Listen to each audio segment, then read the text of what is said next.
주의 평화가 넘치기를 축원합니다. 요한복음 1장 14절에 나다나엘이 빌립에게 얘기합니다. 나사렛에서 무엇 선한 것이 나올 수 있겠소?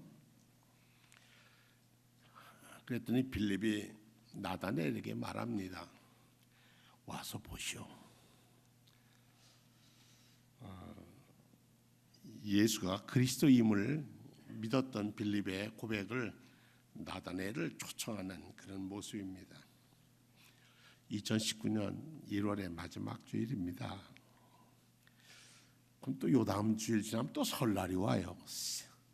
새해가 지나고 설날 또 옵니다.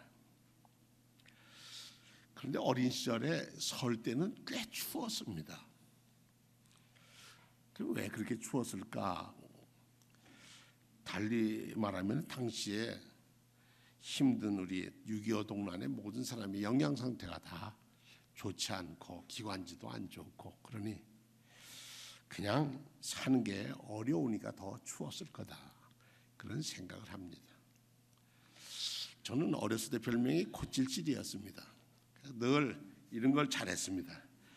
제 소매는 아주 반질반질했습니다. 어려서 참 자고 나면 머리맡에 있는 물그릇이 꽁꽁 얼고 또 걸레가 꽉꽉 오는 가운데 이불 하나에 아들 6과 어머니가 들어가서 한 속에 들어가 서로 몸을 서로 데우면서 그렇게 살았습니다.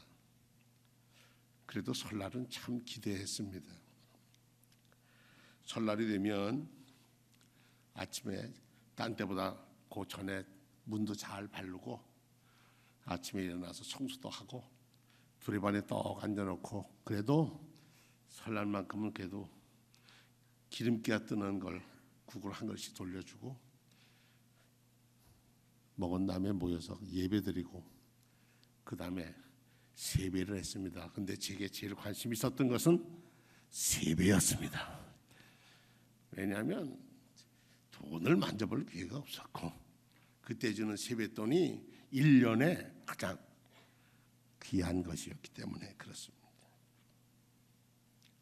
신년과 설날이 한 달 차이가 좀 여간에 있으니까 우리들은 묵은 마음은 새 묵은 해를 지나고 또 새해를 맞이하는 그런 교차하는 그런 징검도를 하나 딱 건너가는 것과 같은 초침 하나가 땡 하면은 새해가 맞듯 그렇게 맞이합니다. 마음과 삶을 새롭게 하기 위해서 한 달이라는 시간은 참 충분한 기회의 시간이기도 하지만 저에게는 이 한 달이 무척이나 길고 긴 시간을 보내고 있습니다. 우리의 삶에 깊고 풍요롭게 할 기회가 계속해서 매번 주어지는 것은 아니죠. 그래도 그런 가운데도 하나님께 소망을 두고 산다는 것은 참 감사한 일입니다. 사실 그러한 감사함이 설날에만 있는 것이 아니라 우리가 사는 하루하루가 언제나 새날이니 매일매일 감사하게 될 수 있지요. 오늘 하루는 작은 날이 아니라 오늘 이 시간 예배드리는 시간은 여러분의 인생, 저와 여러분 성도님들의 인생에 가장 큰 날입니다. 가장 소중한 시간이고 이 시간은 다시 오지 않습니다. 민족과 함께하는 수원 종로교회 신앙 공동체는 한 해 한 해를 보내면서 우리는 늘 함께 하시는 하나님 은혜 안에 거하자라는 마음으로 그런 기도의 제목을 걸었습니다. 신앙이라고 하는 것은 명사이기보다는 동사입니다. 그래서 믿고 행하는 것, 그게 믿음이고 그것이 신앙입니다. 하나님과 이웃을 위해서 수원종로교회는 참 애를 많이 쓰셨습니다. 20여 년 동안 여러분들이 1년에 2번씩 성경 열심히 읽어서 이번에 오늘 오후 예배는 40독 여러분들이 감사하는 예배를 드리게 되고요. 그러니까 빠지지 않고 열심히 하신 분은 어쨌든 성경을 40독을 하신 겁니다. 또 100여 명이 되었던 분인데 요즘 많이 줄었어요. 중보기도 하면서 교회에 깨어서 지켰던 분들의 눈물의 기도가 지금 이 자리에 우리가 있게 하는 원동력이 되었습니다. 참 나이는 들어가고 지치고 힘들었어도 온 몸과 마음을 다하여서 성찬에 참석하고 예물 드리면서 몸까지 바쳐서 가난한 어려운 이웃들에게 그래서 따뜻한 식사를 대접했던 것이 한 오신 분들의 수가 한 11만 명, 대접하려고 수고하신 분들도 한 5만여 명. 그동안 우리가 성찬 헌금에서 도운 것도 한 7억여 원, 뭐 다 여러 가지 이렇게 좀 합치면 그런 마음들로 우리는 가난하게 살았지만 여러분들이 하나님 앞에 헌신한 것은 놀라운 사랑을 가져서 그래도 세상에서 수원종로교회 그러면 이제는 우리 교회는 그래도 사랑이 있는 교회다. 그 교회 가면 그래도 열심히 성경을 읽고 기도하는 데다. 이런 의식이 그래도 조금씩 인식되어 가는 것 같습니다. 저희 교회는 또 좀 이렇게 했지만 좀 자랑을 한다면 저희 교회는 우리 본부나 연회에 되는 부담금을 내는 게 있는데 마땅히 내야 할 건데 제가 기억하기는 정직하게 내는 교회 중에 한 교회입니다. 다른 데는 다르고 우리는 그래도 하나님 앞에서 어려워도 하나님 앞에 정직하려고 했던 교회. 몸부림치는 그러면 세세 콜 다 맞추면 모르겠습니다만 그래도 본부에 가면은 수원종로교회 그러면 정직한 교회. 서울에 가도 그렇게. 그래서 수원종로교회에서 왔다 그러면 아주 대접이 괜찮습니다. 그렇게 인정받는 수원종로교회. 협성대학에 가면은 협성대학에서는 말씀과 행함이 함께 가는 교회가 있다. 강의 시간에 그래 강의를 하면서 그 교회가 어느 교회인 줄 아느냐? 수원종로교회 가봐라. 강의 시간에 그런 말씀을 하신대요. 그래서 참 부끄럽습니다만 참 고마웠습니다. 믿음과 행함이 함께 가려고 했던 교회, 가장 전통적인 메토디스트, 스탠다드 메토디스트 처치, 정말 가장 표준적인 감리교회가 되고 싶어 했던 것이 제 목회의 꿈이었습니다.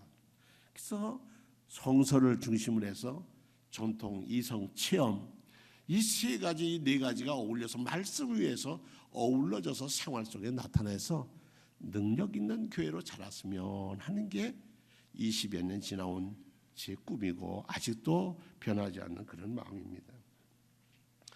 저희 교회는 이 경기도의 수부도시의 가운데 한가운데 뿌리 내리고 그렇게 했습니다. 이제 120년 장로님 기도하셨는데 120년의 세월이 오는데 그보다 우리 이주배 장로님이 얘기하면 더 위로 좀 더 올라갈 수 있다고 지금 얘기를 하고 계시는데 이제 정리가 되면 이제 다음에 역사를 정리하겠죠. 근데 어쨌든 그렇게 오면서 우리는 초대 목사였던 이하영 목사님이나 독립운동을 위해서 자기 재산 팔아서 만주에 가서 군관학교, 실흥부관학교, 양성중학교를 세웠던 임면수 권사님이시나 그리고 민족운동의 3.1운동의 33일은 아니었지만 그 다음에 대표로 아주 강력하게 민족운동을 추원했던 김세환 권사님이나 이 교회 교회학교 교사로서 비밀 지하 운동을 해서 가난한 독립운동자 후손들을 돌봤던 이성경 열사 같은 분들은 수원시가 5명의 독립운동자를 꼽았는데 그중에 4명이 저희 교회에 오였던 식구들이었다. 우리 선배들이 우리 신앙인들이었다. 민족의 아픔을 외면하지 않았던 교회였다. 그로 인해서 여러 가지 아픔도 많이 겪어왔습니다. 지난 주간에 우리 권사님 한 분이 제게 카톡에다가 시를 넣어줬습니다. 한번 소개를 하려고 합니다. 예쁜 꽃은 키가 작다. 그래서 꽃을 보려면 고운 향기를 맡으려면 내 몸을 낮춰야 한다. 세상의 고운 것은 낮은 곳에 있다. 세상의 아름다움을 보려면 삶의 고운 향기를 맡으려면 언제나 겸손히 마음을 낮춰야 한다. 이런 걸 보내주셨어요. 아주 제게는 큰 감동을 주는 시였습니다. 제가 이 교육 목사 하던 시절에 교회 청년이 있었는데 신춘문예로 이 동아일보의 평론으로 당선했던 작가가 태어났는데 그 사람이 쓴 그 이 단편 소설이 이 수필집의 제목이 낮게 나는 새는 자세히 본다, 그런 책이었습니다. 꽤 지금도 서점에서 팔리는 책 중에 하나입니다. 높이 나는 새는 멀리 보지만 낮게 나는 새는 자세히 본다는 거죠. 우리가 낮게 날면, 낮게 낮으면 자세하게 사람들의 모습을, 표정을 읽을 수도 있죠. 자, 가장 중요한 것은 작은 것이라고 했는데 그 작은 것 중에 작은 것이 참 어렵습니다. 그것이 뭐냐? 말이라고 하는 것입니다. 근데 그건 똑같은 말이 아니고 따뜻한 말이라는 겁니다. 따뜻한 말 한마디는 꽁꽁 얼어붙은 관계도 다 깨뜨릴 수 있습니다. 우리는 모두 다 천국 가는 순례자들입니다. 순례자들이 선국하면서 서로가 세상 살아온 삶의 모습이 달라도 우리를 기다리시는 분, 아버지 하나님 집을 향하여 가는 우리의 가는 방향은 똑같아서 이 자리에 우리 있지 않습니까? 이 자리가 이어져서 천국까지 이어지는 줄로 믿습니다. 이게 작은 것 같아도 아주 귀중한 일입니다. 주의를 거룩하게 지키는 것이야말로 하나님을 기쁘시게 하는 것 중에 하나입니다.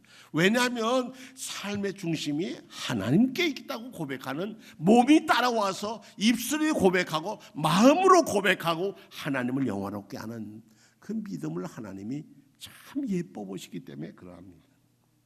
그런데 이 공동체 안에서도 갈등도 있고 아픔도 있고 또 이런데 그 이런들을 왜 그런 거 생겼냐면 아주 보잘것없는 말 한마디가 상처를 줄 때가 있습니다.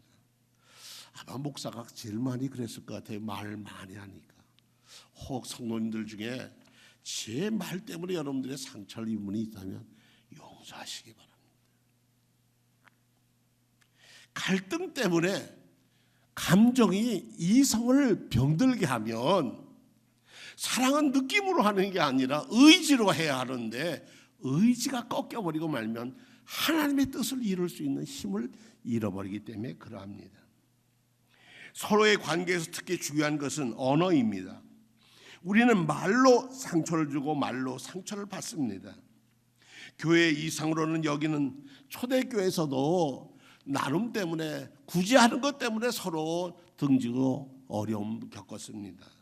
그래서 여러분, 우리 사도들은 말씀 전하는 것과 기도하는 것에 다 전념하기로 하고 나누고 섬기는 것은 집사님들이 좀 하셨으면 좋겠습니다. 그래서 성령이 충만하고 지혜가 있는 이들을 뽑아서 집사의 일을 맡겼습니다.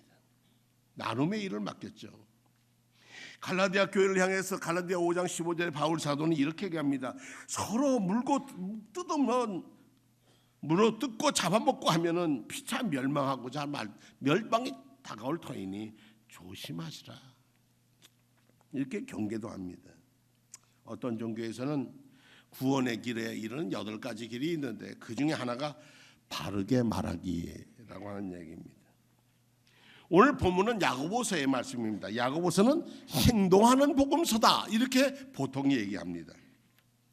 오늘 말씀에 이렇게 있어요. 누구든지 말에 실수가 없으면, 말에 실수가 없는 사람은 온몸을 다스릴 수 있는 온전한 사람입니다. 사람의 혀를 길들일 수 있는 사람은 아무도 없습니다. 혀는 걷잡을 수 없는 악이며 죽음에 이르게 하는 독으로 가득 차 있습니다. 우리는 이 혀로 주님이신 아버지를 찬양하기도 하고 또 이 혀로서 하나님의 형상대로 지음받은 사람들을 저주하기도 합니다. 또 같은 입에서 찬양도 나오고 저주도 나옵니다. 나의 형제 여러분, 이렇게 해서는 안 됩니다. 예수님의 형제 야고보가 우리에게 전해준 말씀입니다. 오늘 그런 얘기, 배가 큰 배가 있더라도 배를 움직여서 가는 것은 작은 키에 딸려 있지 않느냐, 방향이 바뀌지 않는 거냐. 그러므로 중요한 것은 작은 목소리로 전해주는 따뜻한 말 한마디가 교회를 생기 넘치게 하고 상처를 싸매게 하고 우리에게 소망을 갖게 되고 여기에 들어옴으로 이 수원종로 깨움으로 소망을 갖게 하는 큰 힘이 되지 않겠습니까? 크게 상처를 주거나 받는 일이 말 때문에 있다는 거, 이거 우리 살면서 여러 번 겪어봅니다. 제가 좋아하는 말씀 중에 하나가 잠언 15장 4절 말씀입니다. 온순한 혀는 곧 생명나무라. 온순한 혀는 생명나무라. 패역한 혀는 마음을 상하게 하느니라. 다른 번역으로 보니까 따뜻한 말은 생명나무 같지만 가시 돋친 말은 마음을 상하게 한다, 이렇게 번역을 했습니다. 참 지혜로운 말이라 생각합니다. 따뜻한 말은 생명나무처럼 생명이 솟아나게 하지만 가시가 돋친 말은 마음을 찔러서 상하게 한다는 얘기입니다. 생명나무 같은 따뜻한 말은 공감의 말, 사랑의 말입니다. 그런데 여기 한 가지 오해하지 말아야 할 것은 따뜻한 말은 단지 예의 바르고 예쁜 말이 아니라는 것입니다. 때론 공감과 사랑의 말은 격렬한 비판으로 표현될 수도 있습니다. 예수도 격한 말씀으로 종종 사용하기도 했습니다. 야단을 치기도 했습니다. 그러나 그 야단에 치는 배경에는 하나님의 사랑이 담겨 있다는 겁니다. 마가복음 8장 29절에서 33절에 보면 베드로가 예수님을 그리스도로 고백할 후에 예수님 자신의 죽음에 대해 얘기할 때 베드로가 항의합니다. 안 됩니다. 어떻게 주님이 십자가 집니까? 왜 죽는다는 말 얘기만 자꾸 합니까? 왜 끝이라는 얘기만 자꾸 합니까? 살아서 함께 하나님 나라를 세워가야 되지 않겠습니까? 이러고 대들은 거죠. 애타는 마음에, 주님을 사랑하는 마음에 나온 마을이겠죠. 근데 그 항의 뒤에 예수님의 말씀은 아주 준엄했습니다. 베드로야 이렇게 부르지도 않았습니다. 사탄아, 내 뒤로 물러가라, 그렇게 말씀하셨습니다. 아마도 예수님이 하고 싶은 말은 친구야 제발 정신 차리죠. 하나님의 일을 생각해야지 왜 사람의 일만 생각하는 거예요. 사람의 세법으로 살려고 하는 거예요. 하나님의 뜻이 뭐고 하나님의 의지가 뭔지를 한번 생각해 봤어? 내가 하는 말에 대해서 깊이 생각해 봤냐, 이런 말씀이죠. 예수님은 따뜻한 언어를 넘어서 때로는 차갑고 날카로운 비수 같은 말이지만 그 모두가 다 사랑의 말이었습니다. 사막 교부들은 처음 이 교부들은 나가면 이렇게 말하는 것을 배웠답니다. 당시 사막에 유명한 수행자였던 아가톤이라고 하는 분이 계셨는데 그가 침묵을 배우기까지 3년 동안 입안에다 이만한 돌멩이를 물고 살았답니다. 그리고 왜 그렇게 돌을 물고 살아요 입에? 그러면 뭐라고 대답하느냐 하면 저는 침묵을 배우고 있는 중입니다. 바르게 말하기 위해서 침묵을 했다는 거예요. 바른 말을 하기 위해서 침묵하며 자기를 수련했다는 겁니다. 그래서 그는 바르게 말할 때까지 돌을 입에 물고 살았다는 겁니다. 그런 수행이 그를 그리스도를 닮은 사람으로 만들었습니다. 그 아가톤의 말에 이런 말이 있습니다. 나는 남에 대한 불평하는 마음을 가진 채 잠이 든 적이 없다. 또한 할 수 있는 한 남이 내게 불평하는 마음을 갖게끔 놔둔 채로 잠이 든 적도 없다. 정말 제게는 아픈 말입니다. 정말 귀한 가르침이라 생각합니다. 그러면 가장 중요한 작은 것 중에 하나는 뭐냐? 우리가 남에게 보여지는 것도 중요하다는 겁니다. 얼굴을 보면 그 사람의 마음이 어떤지를 조금씩은 알 수 있죠. 그런데 나다나엘은 친구 빌립의 얘기에 대해서 야, 나사렛에서 무슨 그 시골 공대에서 무슨 사람이나 인물이 나냐? 이방 거기 뭐 그 버림받은 우리나라 이북으로 얘기하면 삼수갑산 같은 것이고 남쪽으로 얘기하면 저 영월 평창 정선 같은 곳이고 요즘은 좀 달라졌습니다만 아니면 말이에요. 이런 산골짜기에서 무슨 그 사람이 나냐 그럴 때는 뭐라 그랬어요? 설명해서 될 것 같지가 않으니까 빌립이 그랬어요. 와서 보시오.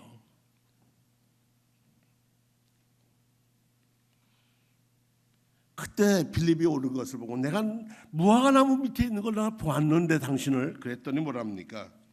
저 사람이야말로 참 이스라엘의 선생이라고.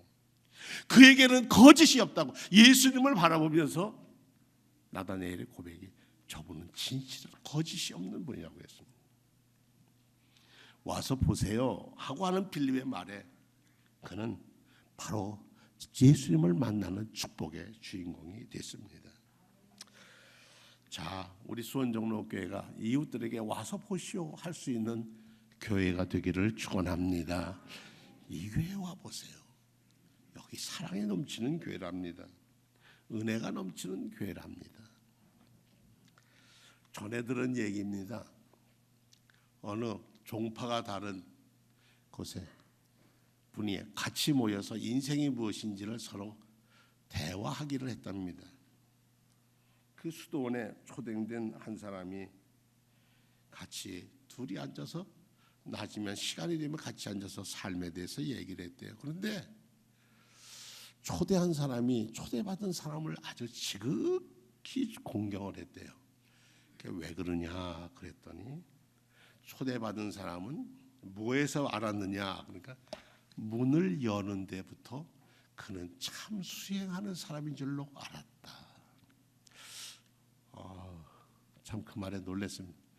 손님으로 와서 문을 열고 문을 닫는 그 모습에서 저분이야말로 정말 수행하는 분이구나, 수행하는 참 사람이구나 하는 것을 깨달았답니다. 수원정로교회에 와서 찬송하고 기도할 때 여러분의 모습이 예수님 닮은 모습이 되기를 축원합니다. 여러분이 이제 한 주간 후면 또 명절 휴가에 들어가는데 여러분의 얼굴 보고 여러분을 찾아오는 가족이나 친지나 누군가가 여러분의 얼굴에서 예수님의 얼굴을 바라보기를 축원합니다. 교회 와서 찡그리고 뭐하고 이러지 마시고요. 정말 그리스도의 사랑으로 따뜻한 작은 말 한마디도 애썼다, 고맙다, 많이 춥지 이렇게 따뜻한 차 한 잔 내주는 것이 그 사람의 영혼을 얻는 길이라는 겁니다. 중요하고 작은 것은 작은 것은 말입니다. 수원정로교회가 2월 한 달에는 저도 그렇게 했습니다. 정말 낮은 목소리에 따뜻한 말로 서로를 격려하고 이렇게 저와 그리스도의 아름다운 모습을 드러내는 신앙 공동체가 되기를 축원합니다. 다 같이 신앙 고백하겠습니다.